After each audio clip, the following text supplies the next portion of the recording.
India जो है 6th most climate vulnerable country है। जब बारिश, ड्रॉट और हीट वेव इंक्रीज हो रहे हैं तो ट्रेडिशनल सिस्टम जो है हमारा फेल हो रहा है। फ्लड आने के बाद आपको क्या करना पड़ता था? आपको क्लेम फाइल करना पड़ता था कि आपकी खेती डिस्ट्रॉय हो चुकी है। दो आपने अपनी खेती का, अपने दूसरे किसी भी एसेट का इंश्योरेंस कराया हुआ था, बट फिर भी वो डैमेज होने के बाद मिला और उसमें महीनों लग गए। सोचो आपके गांव में फ्लड आ गया या बारिश 3 दिन तक रुकी ही नहीं, आपकी फसलें डूब जाएंगी, घर डूब जाएगा और आप सोचो इंश्योरेंस क्लेम करने के लिए आपको महीनों तक दफ्तर के चक्कर लगाने पड़ेंगे। लेकिन अगर अब मैं आपको कहूं कि आपको क्लेम फाइल ही नहीं करना पड़ेगा, रेदर बारिश एक लिमिट से ज्यादा होगी और ऑटोमेटिकली आपके अकाउंट में पैसे आ जाएंगे। ये कोई फ्यूचर आइडिया नहीं है, ये है इंडिया का प्रेजेंट एक्सपेरिमेंट और इसी को कहते हैं क्लाइमेट लिंक्ड इंश्योरेंस या पैरामेट्रिक इंश्योरेंस। क्या है ये इंश्योरेंस और इंडिया को क्लाइमेट लिंक्ड इंश्योरेंस की क्या जरूरत है, आज हम इस डिस्कशन में डिटेल में देखेंगे। अगर आप यूपीएससी एस्पिरेंट हो तो आपके लिए डिस्कशन और भी इंपॉर्टेंट हो जाती है because of its relevance in disaster section. So समझते हैं हम इसे डिटेल में बिना टाइम वेस्ट किए। सबसे पहले हम देखें तो हम ये समझने की कोशिश करें कि हमें क्लाइमेट लिंक्ड इंश्योरेंस की जरूरत क्यों है। तो हम देखेंगे कि इंडिया जो है क्लाइमेट अटैक जोन में आता है। अगर हम थोड़ा फैक्ट्स की तरफ ध्यान दें तो इंडिया जो है 6th most climate vulnerable country है। इंडिया जो है 6th नंबर पे आती है सबसे वल्नरेबल होने पे क्लाइमेट के रिलेटेड। और 1993 से 2022 तक का अगर हम डाटा देखें तो 400 प्लस एक्सट्रीम इवेंट्स हो चुके हैं इंडिया में और एज अ रिजल्ट 80,000 से ज्यादा डेथ्स और $180 बिलियन का इकोनॉमिक लॉस हुआ है हमें, all because of climate events. तो इससे ये तो क्लियर हो जाता है कि हमें क्लाइमेट इंश्योरेंस की जरूरत है। और अगर आप रीसेंट एग्जांपल्स भी देखो तो 2025 का फ्लड किसे याद नहीं है? पंजाब में 1988 के बाद ये 2025 वाला फ्लड सबसे डिजास्टर्स था। सारे फार्मर्स की खेती डिस्ट्रॉय हो गई और यहां तक कि खाली पंजाब ही नहीं, हिमाचल के पहाड़ भी गिर के लिटरली रिवर में मिल गए एंड इवन कोलकाता भी कितने दिनों तक पानी में डूबा रहा। तो ये क्लियर है इंडिया की कोई पर्टिकुलर स्टेट नहीं, ऑल अक्रॉस इंडिया हमारा क्लाइमेट चेंज से इंपैक्ट हो रहा है और हमें हाई नीड है कि हमें क्लाइमेट इंश्योरेंस प्रोवाइड करना होगा।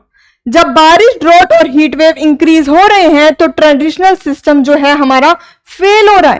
तो अब आप सोचोगे कि आज से पहले क्या हमारे पास कोई इंश्योरेंस नहीं था? तो ऐसा नहीं है, हमारे पास ट्रेडिशनल इंश्योरेंस सिस्टम था।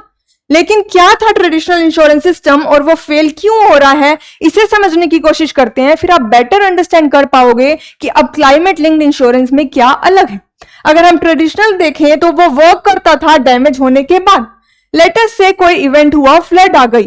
फ्लड आने के बाद आपको क्या करना पड़ता था? आपको क्लेम फाइल करना पड़ता था कि आपकी खेती डिस्ट्रॉय हो चुकी है या आपका कोई भी एसेट जो इंश्योरेंस के अंडर कवर है वो आपको क्लेम करना पड़ता था कि वो मेरा डिस्ट्रॉय हो गया है। तो बेसिकली ये डैमेज के बाद काम करता है, जब डैमेज हो चुका है उसके बाद वो वेरिफिकेशन होता था कि आप सच बोल रहे हो।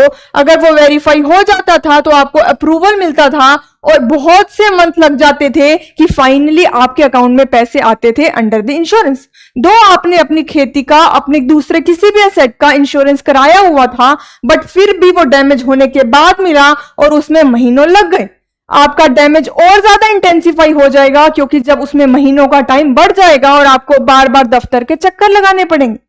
तो अब हमें पता है कि क्लाइमेट डिजास्टर्स कितनी तेजी से हो रहे हैं, तो हमें चाहिए जब डिजास्टर्स इतनी तेजी से हो रहे हैं तो रिस्पॉन्स भी उतना ही फास्ट होना चाहिए जितना फास्ट डिजास्टर्स हो रहे हैं। तो इसका सॉल्यूशन क्या था? Parametric insurance. पैरामेट्रिक इंश्योरेंस क्या होता है? जैसे कि ट्रेडिशनल इंश्योरेंस डैमेज होने के बाद काम कर रहा है, लेकिन ये डैमेज के बाद नहीं, रेदर उससे पहले ही ट्रिगर होने पर ही पे आउट मिल जाता है। जब हमें लगता है कि डिजास्टर ट्रिगर हो रहा है, डिजास्टर होने के चांसेस हैं, तभी आपको पे आउट आपके अकाउंट में मिल जाएगा। फॉर एग्जांपल अगर रेनफॉल या टेम्परेचर किसी पर्टिकुलर थ्रेशोल्ड को क्रॉस करेगी, इसमें क्या होगा? आईएमडी के डाटा के साथ डायरेक्टली लिंक कर दिया जाएगा इंश्योरेंस को। अब मान लो टेम्परेचर की लिमिट सेट कर दी जाएगी गवर्नमेंट के द्वारा 40 डिग्री सेल्सियस। तो जैसे ही टेम्परेचर 40 डिग्री सेल्सियस क्रॉस करेगा तो गवर्नमेंट को समझ आ जाएगा कि अब जो है फार्मर्स की खेती डिस्ट्रॉय हो सकती है या जो भी लोकल वेजेस इंश्योरेंस के अंदर कवर होंगे कि उनका इंपैक्ट, वर्क इंपैक्ट हो सकता है उनके ऊपर, एज ए रिजल्ट उनको ऑटोमेटिकली पे आउट मिल जाएगा। ये इंतजार नहीं किया जाएगा कि 40 डिग्री क्रॉस हुआ है, अब सूखा पड़ेगा और फार्मर की खेती डिस्ट्रॉय होएगी, फिर वो बैंक में क्लेम करेंगे, वेरिफिकेशन होगा, अप्रूवल होगी और फिर पैसे मिलेंगे। अब ये सभी स्टेप्स को डिलीट कर दिया जाएगा। रेदर आईएमडी के डाटा के साथ डायरेक्टली पैरामीट्रिक इंश्योरेंस लिंक होगा। जैसे ही 40 डिग्री सेल्सियस से ऊपर जाएगा या XYZ जो भी गवर्नमेंट डिसाइड करेगी टेम्परेचर, उस टेम्परेचर से एक्सीड होते ही अकाउंट में ऑटोमेटिकली पे आउट हो जाएगा। इसी तरीके से रेनफॉल की भी एक थ्रेशोल्ड को डिसाइड किया जाएगा, जब रेनफॉल उससे ज्यादा होगी ऑटोमेटिकली पे आउट हो जाएगा। ये इंतजार नहीं किया जाएगा कि डैमेज हो और आप अप्रूवल के लिए जाओ और फिर आपको पैसा मिले। तो बेसिकली हमें समझ आ गया कि क्या होता है अगर टेम्परेचर 45 डिग्री से ऊपर गया 7 दिन तक कंटिन्यूअसली। एक एग्जांपल है, तो आपके अकाउंट में ऑटोमेटिकली पेमेंट आ जाएगी, आपको कोई क्लेम फाइल नहीं करना पड़ेगा और ना ही कोई वेरिफिकेशन करानी पड़ेगी। सिस्टम खुद ही ट्रिगर हो जाएगा क्योंकि वो आईएमडी या और सैटेलाइट डाटा के थ्रू डायरेक्टली लिंक होगा।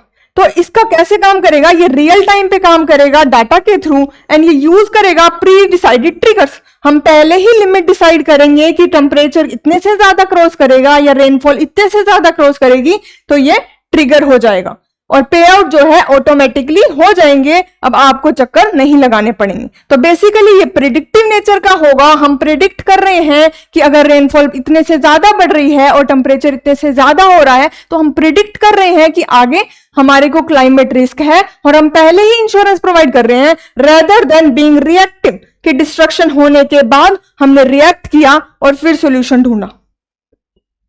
इंडिया की अर्ली सक्सेस देखी जाए तो क्या ये हम पहली बार अब लाने की सोच रहे हैं या हमने पहले कुछ छोटे छोटे एक्सपेरिमेंट्स किए हैं? तो देखें तो हम इंडिया पहले कुछ छोटे एक्सपेरिमेंट्स कर चुका है। 2024 में नागालैंड में ये ऑलरेडी ट्राई किया जा चुका है। एक्सेसिव रेन के बाद नागालैंड में पहला डिजास्टर रिस्क पे आउट इंडिया ने प्रोवाइड किया था और $1.2 लाख इंस्टेंटली रिलीज कर दिए गए थे नागालैंड में जब रेनफॉल एक पर्टिकुलर थ्रेशोल्ड से ऊपर गई थी। इंतजार नहीं किया गया था कि डैमेज होगा और फिर पैसे प्रोवाइड किए जाएंगे। ऐसा ही राजस्थान, गुजरात और महाराष्ट्र में देखा जाए तो एक्सट्रीम हीट के दौरान, वहां पर एक्सट्रीम हीट होती है, उसके दौरान वुमेन सेल्फ एम्पावर्ड ग्रुप्स को जो नुकसान पहुंच सकता है, इसीलिए उनको ऑटोमेटिकली पे आउट प्रोवाइड कर दिया जाता है जब हीट वेव्स एक पर्टिकुलर लिमिट क्रॉस करती हैं। सेम केरला में देखा गया, हीट स्ट्रेस ने डेली कैटल्स को इंपैक्ट किया, तो उन्होंने भी क्या किया, इंश्योरेंस लॉन्च किया जिससे कि गवर्नमेंट ने डेली फार्मर्स को दिया, जिससे डेयरी फार्मर्स वालों को इंपैक्ट ना हो। अब ये छोटे छोटे प्रोजेक्ट इतना मैटर क्यों करते हैं? क्योंकि ये स्मॉल प्रोजेक्ट्स हैं, लेकिन अगर हम इसे नेशन वाइड स्केल अप कर देंगे, जो इंडिया सोच रहा है पूरे इंडिया में क्लाइमेट लिंक्ड इंश्योरेंस को स्केल अप करने की, अगर ऐसा हो जाता है तो इंडिया जो है वर्ल्ड की पहली मेजर इकोनॉमी होगी जहां पे क्लाइमेट इंश्योरेंस जो है नेशनल लेवल पे इंप्लीमेंट होगा। और हमें पता है आज के टाइम में जितनी तेजी से क्लाइमेट डिजास्टर्स बढ़ रहे हैं, हमें इसकी बहुत ज्यादा जरूरत है। अगर हम ग्लोबल पर्सपेक्टिव देखें, क्या ग्लोबली भी ऐसा कुछ चल रहा है या सिर्फ इंडिया में हो रहा है, तो हम देख सकते हैं कि इंडिया अकेला नहीं है। 2023 में फिजी ने साइक्लोन के लिए पैरामेट्रिक इंश्योरेंस निकाले क्योंकि वहां पर साइक्लोन्स मोर ऑफन आते रहते हैं। तो उन्होंने बोला कि हम साइक्लोन के लिए पैरामेट्रिक इंश्योरेंस निकालेंगे कि वो एक पैरामीटर से ऊपर जाएगा तो ऑटोमेटिकली पैसे मिल जाएंगे। पैसिफिक एंड कैरेबियन नेशंस ने निकाले फ्लड और हुरिकेन्स लिंक्ड पैरामेट्रिक इंश्योरेंस, और अफ्रीकन कंट्रीज में हमें पता है सूखा ज्यादा पड़ता है, तो उन्होंने drought based crop insurance farmers को प्रोटेक्ट करने के लिए निकाले। तो इंडिया अकेला नहीं है, ग्लोबली भी कुछ कंट्रीज इसे करने की कोशिश कर रही हैं। यहां तक कि COP30 जो ब्राजील में होने वाली है, वहां पर भी क्लाइमेट लिंक्ड इंश्योरेंस इस बार एक बहुत बड़ा टॉपिक बनने वाला है। ये MCQ है इस डिस्कशन से related. What is the key feature जो डिस्टिंग्विश करते हैं पैरामेट्रिक इंश्योरेंस, जो हमने देखा अब हमारी इंडिया गवर्नमेंट ट्राई कर रही है कि उसे नेशनल लेवल पर इंप्लीमेंट करने की, कैसे डिफरेंट है फ्रॉम द ट्रेडिशनल इंश्योरेंस।